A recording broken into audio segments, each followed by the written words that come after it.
چون همیشگی طول هفته سپری گردیده به عنوان برنامه رواندرمانی سوال‌های زیادی وارد گردیدند که عین زمان در دایره فرصتی معین شده کوشش می‌کنیم به آنها پاسخ گردانیم. شروع می‌کنیم. زنی می‌نویسند که شوهرم از زن اولش جدا شده است و یک دخترچه دارد. هر وقتی که او را سابق همسرش برای خبرگیری دخترچه‌اش دعوت می‌کند مرا احساس رشک می‌کشد.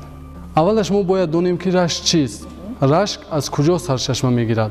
روح‌های منفی رشک رو وقتی که ما دونیم همون قدر از بین بردن این حس در ما آسان‌تر می‌گردد. رشک در حالت پیدا می‌گردد که انسان به خودش و به قوای خودش باوری ندارد. در این حالت ما باید که کوشش کنیم که این حسیات، این گمان‌های بدی که در ما هستند ما همه را از خود دور سازیم. رشک به حسیات کودک مانند است که به دستگیری، به یاری کلانسالان کاری را کردن نمی‌تواند.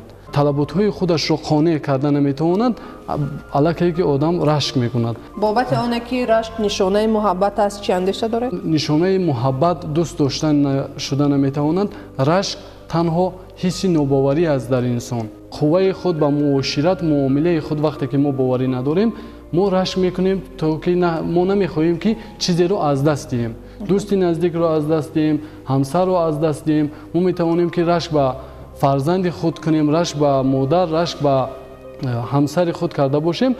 یک چیز رو دانستن در کار است که خیلی که زنگ آهن رو نیست و نابود میکند، رشک باشد آدم رو نیست میکند. رشک این فکری بد است. وقتی که ما فکر میکنیم ما مایوس میشیم، ناراحت میشیم، وضع روحی ما مانده میشود. برای همین فکرهای بد رو از خود دور ساختن در کار. گمانهای بد رو اولش باید ما از خود دور سازیم.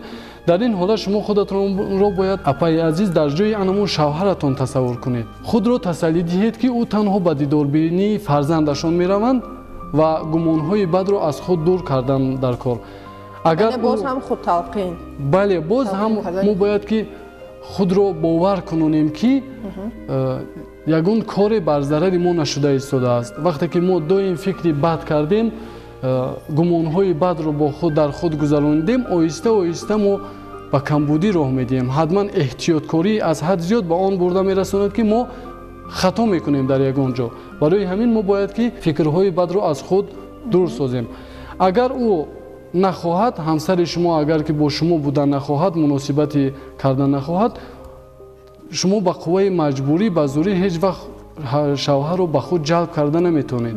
برای همین باید که شما معامله شیرین، رفتار خوب، مناسبت‌های خوب داشته باشید تا که دل همسر رو نسبت به خود گرم کردن در کار.